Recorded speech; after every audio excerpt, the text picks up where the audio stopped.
Arigato. Konnichiwa.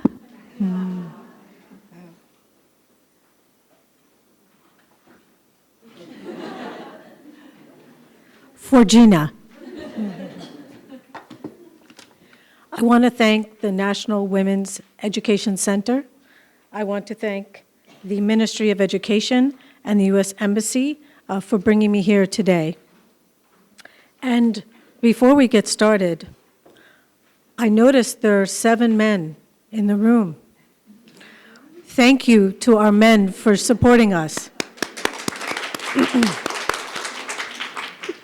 And maybe next year, the conference title should be Golf in Media, and maybe we'll have more men support us.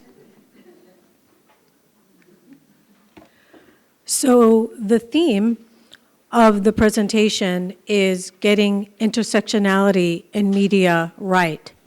And I thought I would take a moment. How many of you have heard of the term intersectionality?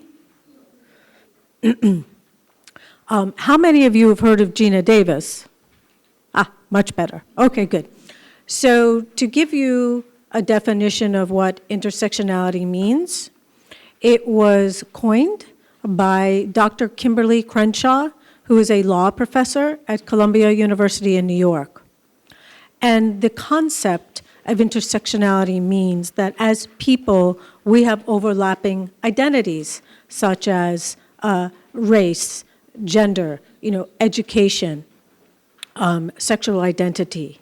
And as such, we can be marginalized in a multitude of ways. So from a content creation standpoint, as storytellers, we not only have to be relevant to our changing culture, but vigilant to make sure that we reflect society. So for example, I can be a female, I can be a person of color, I can be a person with a disability, and I could be a part of the LGBTQ community in one body. And so as such, we at the Institute take an intersectionality lens when it looks for portrayals in media. So I wanted to tell you a little bit about the Institute because not everyone is familiar with it. So most of you know Gina Davis as an actor. She's an Academy Award-winning actor. And she has played some very iconic roles, such as Thelma and Louise. I'm not sure how many of you have heard of that movie, and A League of Their Own. And because of those roles, she has a heightened sense of how the audience, and particularly women and girls, feel about her portrayal on screen. So fast forward, when she became a mother with a very young daughter who was 2 years old, like any parent, she watched programming with her daughter, TV, film, video. And she noticed right away that there was a lack of female characters in the media that she was showing her daughter. And she thought, how is this possible in the 21st century to show our children that there are few female characters, few female presence? And her greatest concern was, what is the message? What is the message that we're showing our most vulnerable children, who at that age don't have a sense of media literacy, about the values of women and girls? And clearly, by not incorporating female characters into the media, the message we're sending is that they're not as important. And as you know, women and girls are 51% of the population, and as such, should be reflected in the world of make-believe, which is media. So that's the social imperative. What's the business imperative? What we have found to be very helpful for content creators in the industry that are trying to secure funding, trying to get what we call green light to move forward with a project, is to marry the social imperative with the business imperative. And one example of that is we did a study which we call the Gina Impact Report. And we looked at 10 years of the top 100 largest grossing films out of the United States. And what we found is that the female-centric films over the 10-year period generated 55% more at the box office. And that when it came to people of color and Caucasian co-leads, that also generated the most money at the box office. So there is the social imperative, but there is the business imperative. And you can make more money if you infuse your content with women and people of color and to be more inclusive. So fast forward to about 2010, we started working with Google, and they were very interested in our data. And at the time, in 2013, they awarded us a technology grant. And we were one of 7 recipients of the Google Global Impact Award. And the question that we wanted to answer is, could the use of computer science help us with our research and automate a process that is intensive in terms of human coders? And could our data, with the help of machine learning, reveal more insights than what is possible with the human eye? So with that grant, it was $1.2 million US at the time, we went and retained and commissioned the help of a scientist by the name of Dr. Sri Narayan, who runs the USC Viterbi School of Engineering SAIL laboratory. It's the Signal Analysis Laboratory. And with his help, we were able to release what we call GDIQ. Now, I don't know what the GD stands for. It means Gina Davis. And the IQ stands for Inclusion Quotient. So what I'm going to do now is to show you a demonstration, and then I'll explain what we're looking at. Come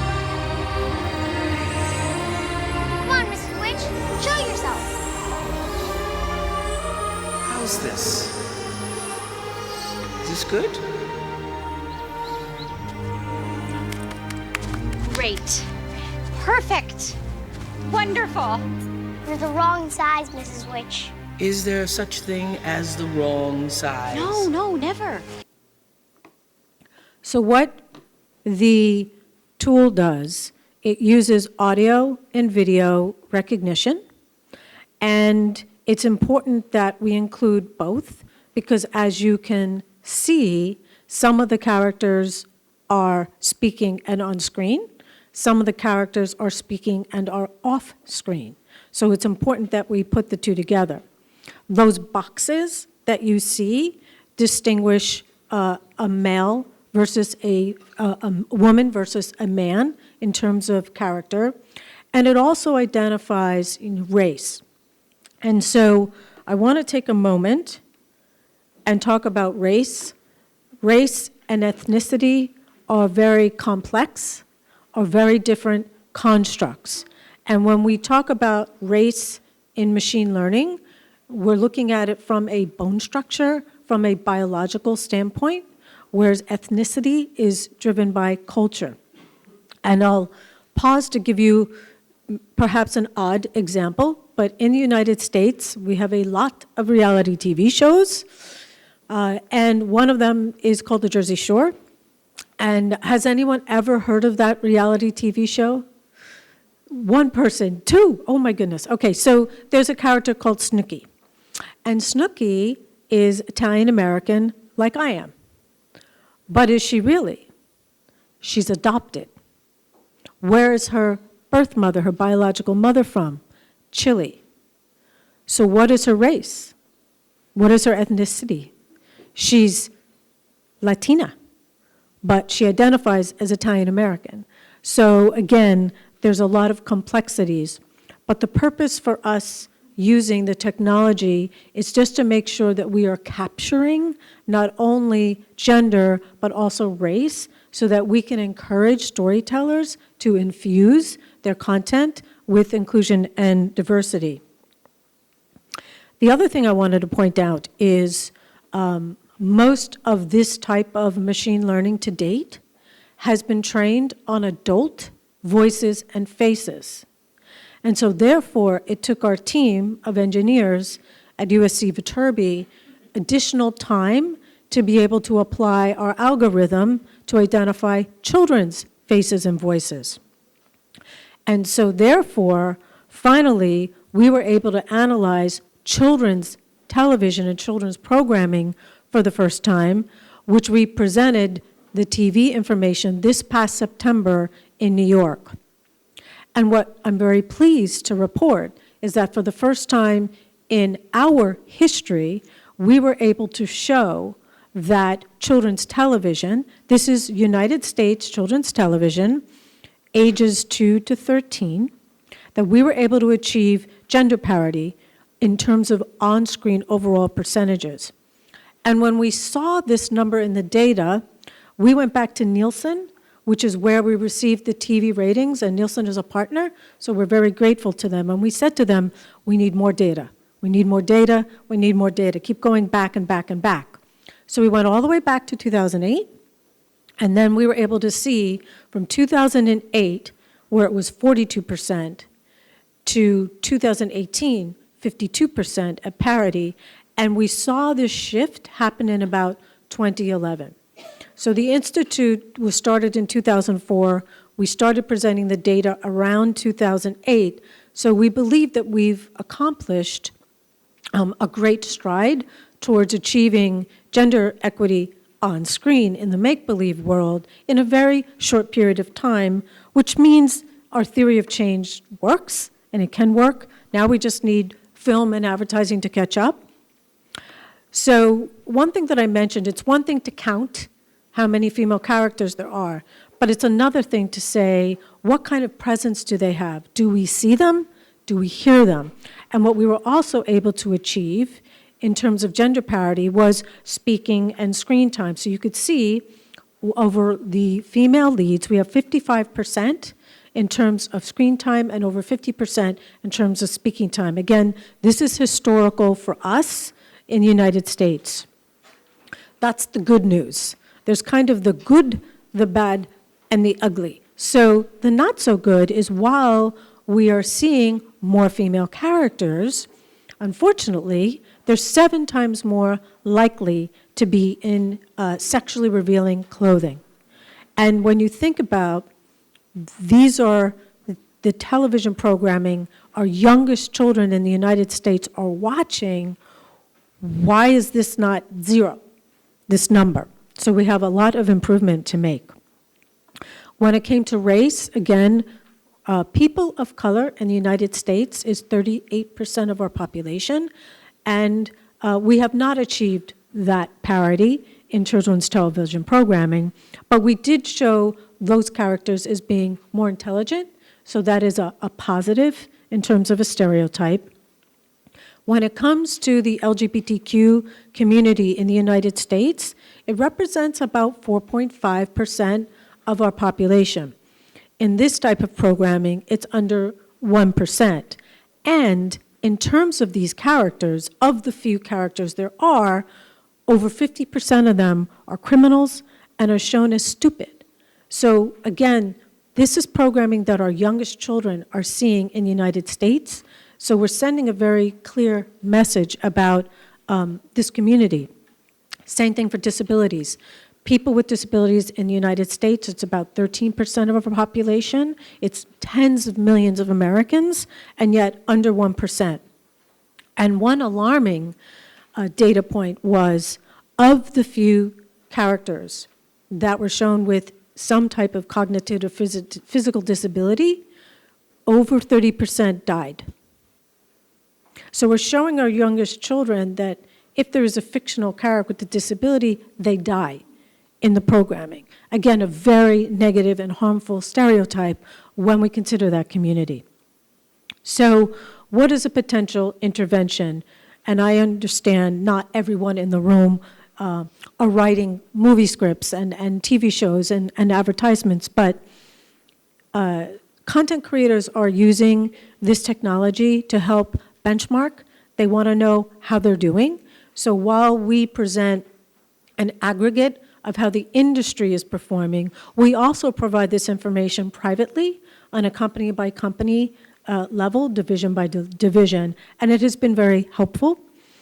Also, one of the things that we have learned from our other studies is that when there is a woman in a decision-making process as a writer or director, we have found on the global film marketplace that it can be a 6.8% to a 7.5% increase in on-screen roles. Just in the US, we found that it was a 10% increase in on-screen roles. So right now, behind the camera, it's about a 5-to-1 ratio of men to women, and that directly impacts the types of stories that are told. Because think about it. We all tell stories about things we love or that we know. So that if it's a 5-to-1 ratio and it's mostly men telling the stories, then they're going to be authentic to their lives and their experiences, and it may not mean necessarily that there are more female roles on camera. In terms of marketing and distribution, it's very important that female-centric and diverse content are able to get that type of support in the marketplace. And in terms of diversity of minor characters, what we have found is that there's a large opportunity to infuse whatever you're making with the full rainbow of our society. So for example, in a TV show, in a movie, even in a commercial, there could be 50 to 100 actors. And so maybe the first 3 or 4 are the lead protagonists, but what about all the others? That is a very big opportunity to make the banker female, or the school teacher, or the crowd female, and diverse and inclusive. So the next story, the study I want to tell you about was done in conjunction with Plan International, and I want to give a shout out to our colleague, Nayoko Shiloya, who's here in the audience with us. And how many of you have heard of Plan International? So Plan International is over 80 years old. It's one of the largest and oldest direct girl-serving organizations in the world. They operate in hundreds of countries, helping girls directly on the ground. And they were very interested in the concept of girls' relationship to leadership. So we had the opportunity to conduct 2 studies with them. One was a survey of 10,000 girls in many, many countries, and asking them about their opinion on leadership, their relationship to leadership.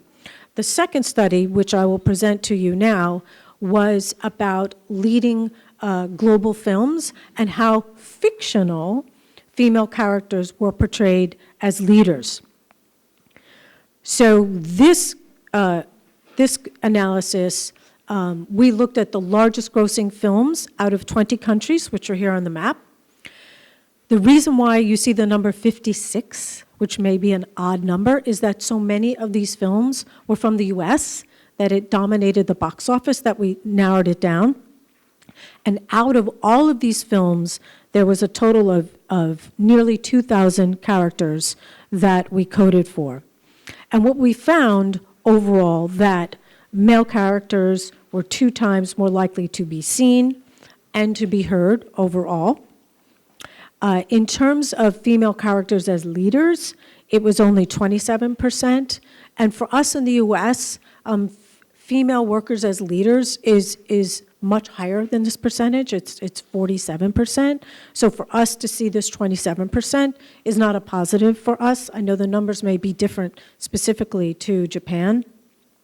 And in terms of sexualization, one of the things you have to keep in mind is these are specifically the characters that were shown as world leaders in the largest grossing films in the world.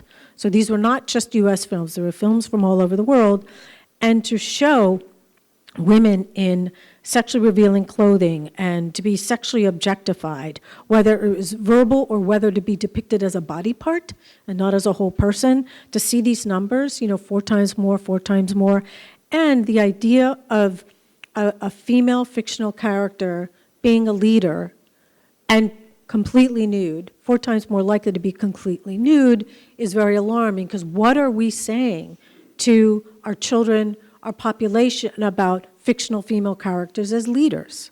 So this is a very harmful stereotype. So we looked at the 10 most successful films out of Japan, and so that narrowed the characters from 1,800 to about 353 characters. And what we found that only 34% of those characters were female, and clearly Japanese women are 50% of the population. In terms of characters of color, this is from an American viewpoint, so it was 50%. And then in terms of LGBTQ and characters with disabilities, again, you could see it's under 5% in terms of that representation. Now, this was very interesting because there's kind of good and not so good here. So overall, we saw that men were more likely to be shown as leaders in the workplace. But 2 positive notes is that the female leaders were shown as working harder and being more liked, but yet they weren't given the respect. So that is something to think about in terms of, this is the make-believe world. So in the make-believe world, we can paint the picture of the world of how we want it to be versus actually be. So it's something to keep in mind when we look at this data. So essentially, going back to the survey of 10,000 girls, that was ages 16 to 24. So they weren't tiny, young girls. They were teenagers. In asking about what are positive interventions for them, number 1, education. The more education a girl receives, the further she'll go in life. Number 2, if her leadership abilities are reinforced at home by the family, it will help her overcome any obstacles as she goes on through her life. And the other thing that was interesting is, out of the 10,000 girls that we surveyed, 62% of them were confident that they could be a leader, confident. But 94% said they believed that they would face harassment and be sexualized.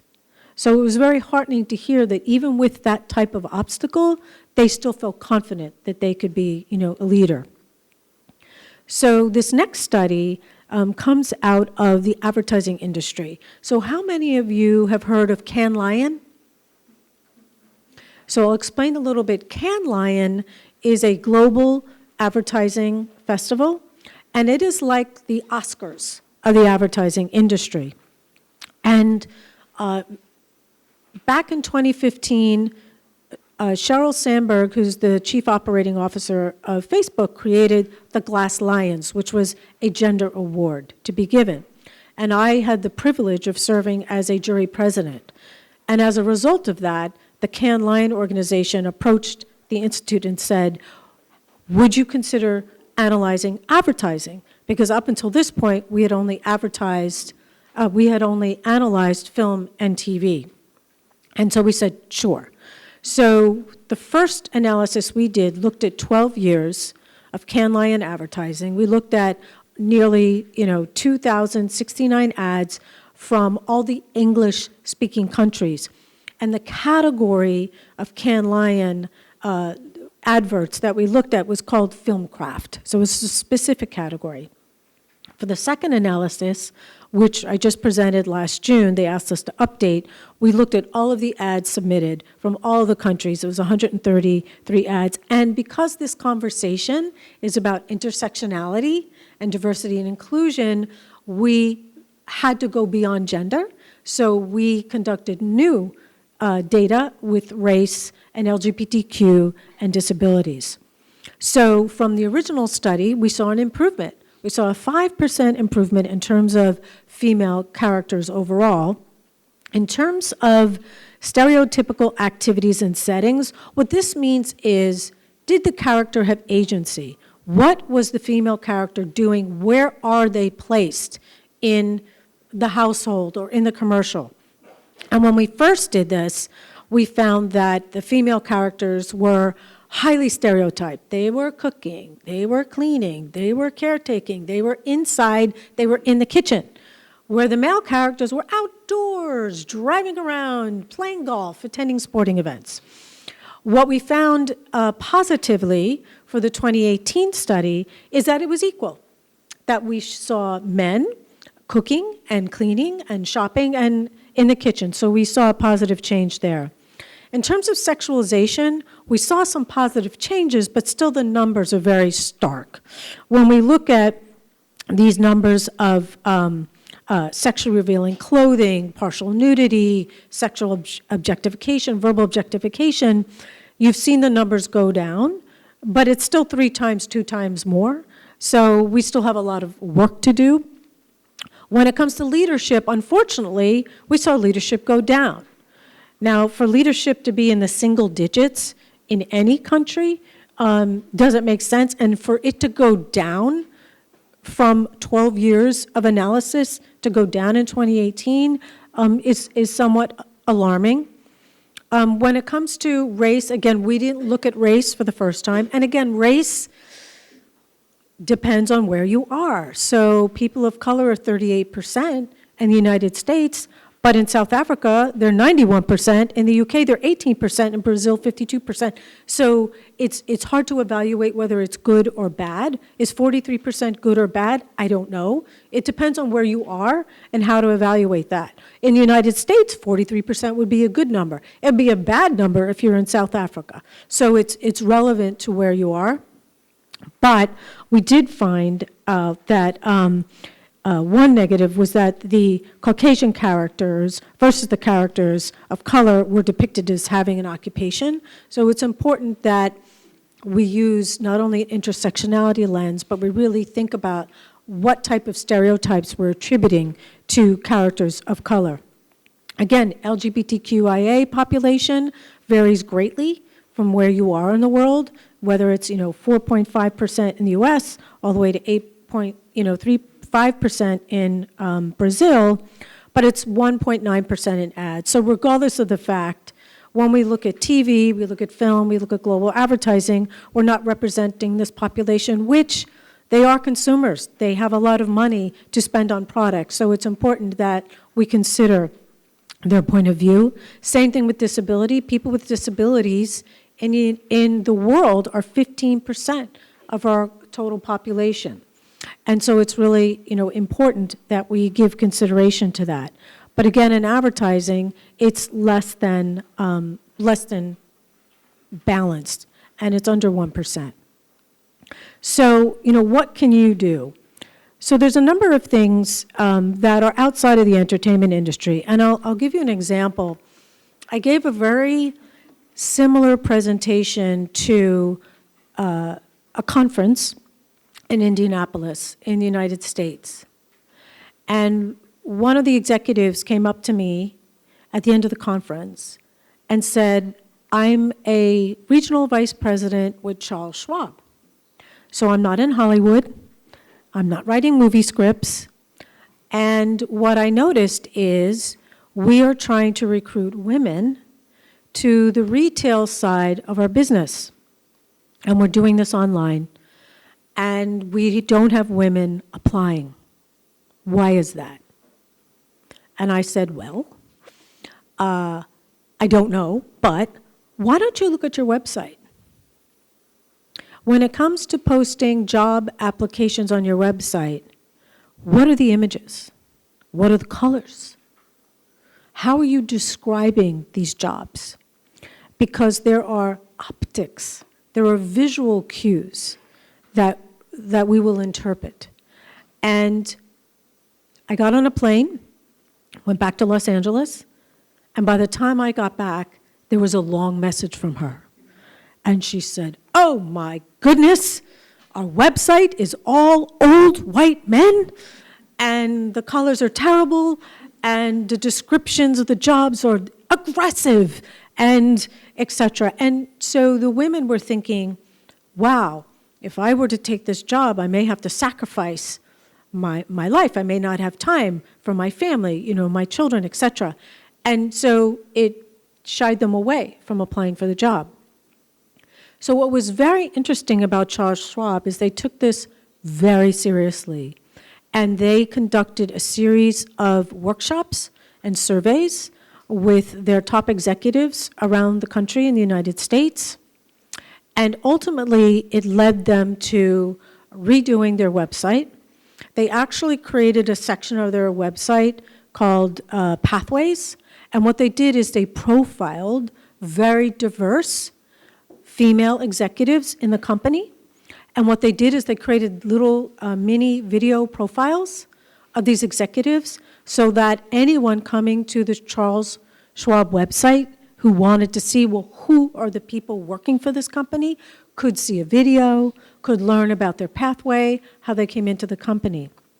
And as a result of all this work, there's an organization in the US, I don't know if it's outside of the US, it's called Fairy Godpass, and they rate US companies on how kind of gender appropriate, if it's a good company to work for as a woman, and their statistics, ratings went sky high for that. So it shows that you don't have to be in Hollywood to have this kind of impact. So when you look at get specific in briefs, in scripts, in casting, another example is humor. So what we have found out everywhere, whether we're looking at TV or film or advertising, is that the female characters are never funny. They're always strong, stoic, female characters, no sense of humor whatsoever, but they're tough. And that's not how we are in real life. And there was an American advertising company that came to us and said, we're female creative directors. We write these advertising briefs, and we don't get to work on the funny products. We don't get to work on beer or alcohol or some of these other types of products that lend themselves to humor. So we can write funny. We want to be funny. So it's something to think about is what is the composition of how you're making assignments?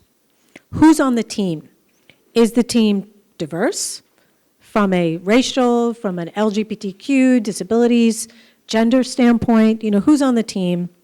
Who's doing the writing? So that's part one, whether you're hiring or whether you're doing something fictional. The other thing specific to Hollywood is casting. So what happens is you write what you're going to write. It has been greenlit. Yay, everyone is moving forward, and now it has to be cast. And so it leaves the hands of all of you who've created, who are the storytellers, or the executives who've decided to move forward with the story, and now it's going outside for packaging. And that's where, if it's not implicit in the script that, or the brief, that when it goes outside to casting, the default can many times be male, and white and Caucasian. So it's something to consider. And again, being able to put in the description, we're going to have 100 people or characters in this potential piece of content. We're open to people with disabilities, people of color, female, etc. It has to be implicit and written. So, as I mentioned, we launched the GDIQ, the audio and video product, in 2015. And so we've had some time to present it and to socialize it in the global content community. And one of the things that we learned is while the audio video is very helpful, it's a benchmarking tool, so it happens kind of after things are made. And we thought, what if there's a way to have an intervention before things are made? And so it's one thing to say, all of us who have unconscious bias, try to use your best sense in putting an intersectionality lens and to try to catch what you think could be stereotypical or harmful or just leaving out women and diversity. The other thought was, well, can machine learning once again help us again? Could it help us? Is there a way that we can use a text analysis to essentially identify words that describe people? And if so, what could that look like? And so we've been working on, it's not finished, but we started working on a tool called Spell Check for Bias. And this is being built upon a technology that USC Viterbi School of Engineering already had. And we're shaping it for our purpose as what we believe could be a diversity and inclusion tool. So I'm going to show you a little video, and then I'll talk about it a little bit more. Whoops.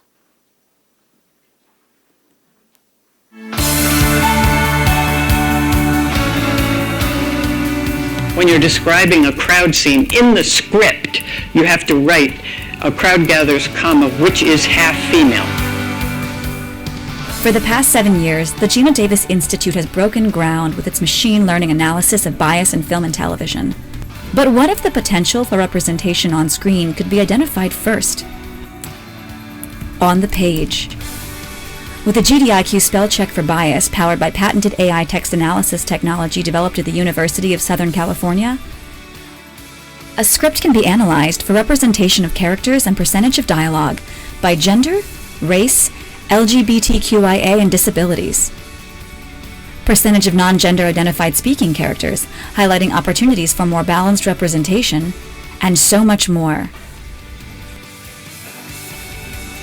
An intervention tool to infuse diversity and inclusion in entertainment and media where every story must begin.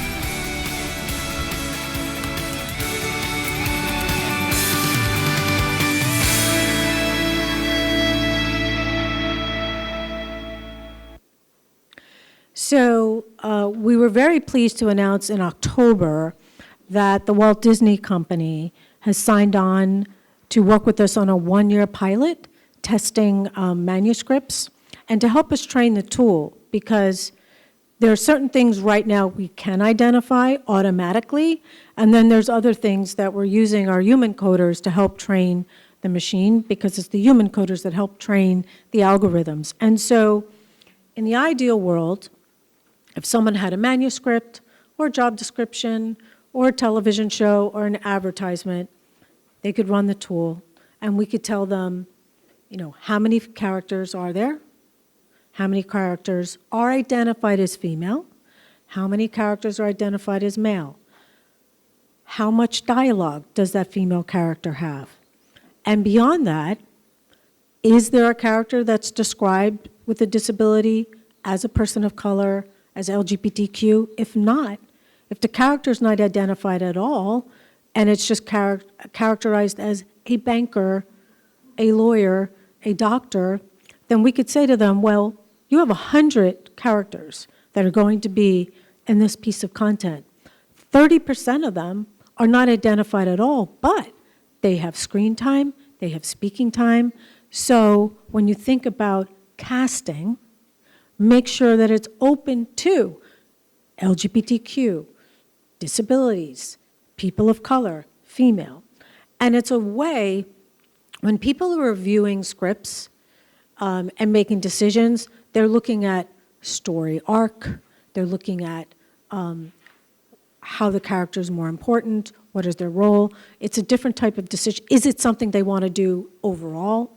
This tool we see is really helping the executives that are looking at diversity and inclusion from an optics, from a messaging standpoint. And we believe if this kind of tool can be run and attached to whatever other kind of review they're making, because one of the things that we don't want to do is we don't want to interfere with the creative process. We are never going to tell a director or a writer what to do. This is their story. This is their vision.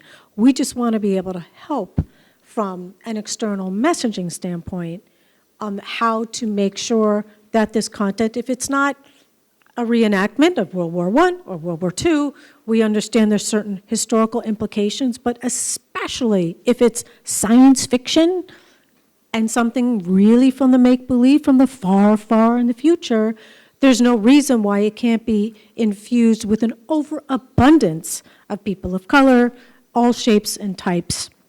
And, one consideration is, there's a lot of business categories in the world, and, we're trying to fight, for gender equity. The UN is trying to fight for gender equity, all of us here. And it could take hundreds of years for women to achieve parity as world leaders, as heads of corporations, as CEOs, right? Hundreds of years. But not in the make-believe. In the make-believe, it can happen overnight because it's fiction. And the other thing is that media is the only category where we can achieve gender equality overnight because it's make-believe. And as we've seen in a very short period of time, at least in the United States with children's television, we've been able to achieve, gender parity. So the theory of change, can work. And think about how important it could be. Think about what our culture could be like if every time we turned on a TV set or we watched a film or we showed a video to our children, they could see themselves reflected on screen. In fact, we did a study of 10,000 women. This was with an advertising agency called J. Walter Thompson. And within that, we interviewed women in the UK and women in the US. And we said to them, what is the impact on you as a person if you're watching TV shows or movies that have negative stereotypes or don't have a lot of female present? And they said, well, I'll turn it off. I'll stop watching it. And we said, well, what happens if it's a positive portrayal? And what was very interesting, and this was from 9 countries, 10,000 women across 9 countries, they said, well, I saw something and it made me want to be more educated, was 11%. 12% wanted to take up a sport. And I'll divert for just 1 second. And we had this debate on whether you know these movies, but how many in the room heard of a movie called Hunger Games? A few of you. And how many of you saw the Disney movie Brave? More of you. So Gina, many of you don't realize, but my boss tried out for the Olympics in archery. And she was like number 32 in the Olympic trials. And it was because she played a lot of sports the fake way in movies, and she didn't know that she was actually talented and coordinated until she was the age of 36. And she decided she wanted to learn a sport the real way. So she was watching the Olympics and thought archery would be fabulous. So she studied for 2.5 years, qualified number 32 in the country for the Olympic trials. So a few years ago, her coach called her and said, I'm looking at these statistics for archery in the United States from the National Association of Archery. And I noticed that girls' participation in archery essentially went from 0 to 105% in the year 2012. Guess what happened in 2012? Hunger Games and Brave. And in both those movies, the lead female character was an archer. So, cause and effect. Girls saw these archery characters and immediately went out and picked up a bow. Instant. And getting back to this other survey, so that's 12% of the women who saw a positive portrayal of a woman in sports, took up a sport. One of the most interesting data points was when it came to leaving an abusive relationship. And what the survey said was, of the women who saw a positive portrayal showed a woman leaving an abusive relationship, 10% left. And in a country like Saudi Arabia, that statistic went up to 25%. So although we say it's make-believe, there is a tremendous impact and direct correlation between, what we see in the fake world and what we can do and what we think in the real world. So in conclusion, again, whether you're looking at advertising briefs, you're looking at job descriptions, you can check yourself. Do you have a checklist? Are you asking these questions? How many characters are there? Who's speaking? Who's on screen? Is it diverse? Is it reflecting our target audience? Here's another thing. Most of the commercials show women in their 20s and 30s, and some men in their 40s and 50s. You never see women in their 50s in commercials. Women in their 50s, as you know, are the healthiest and the wealthiest in the world. They have the most money to spend. So why wouldn't we show more women in their 50s in commercials when we know women are also 85% of the purchases? And another thing, which is kind of a thorn in my side, is driving. So what we also found from the study, only 2% of women were ever shown driving in any commercial, period, from anywhere in the world. Now in the United States, women are 65% of all car purchases, 45% of truck purchases, and 12% of motorcycles. So why would we not show women driving behind the wheel? So for any of you who work for Toyota, Honda, anybody in the automotive, I'm happy to talk to you separately to see if we can change this. An easy way to change things is just change the names. Change the names from male names to female names, and now you've created very interesting, unstereotypical characters. And most importantly, think about the entirety of what you're doing.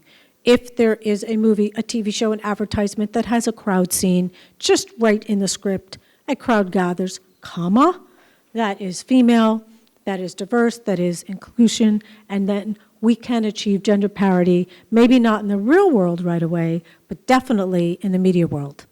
Thank you.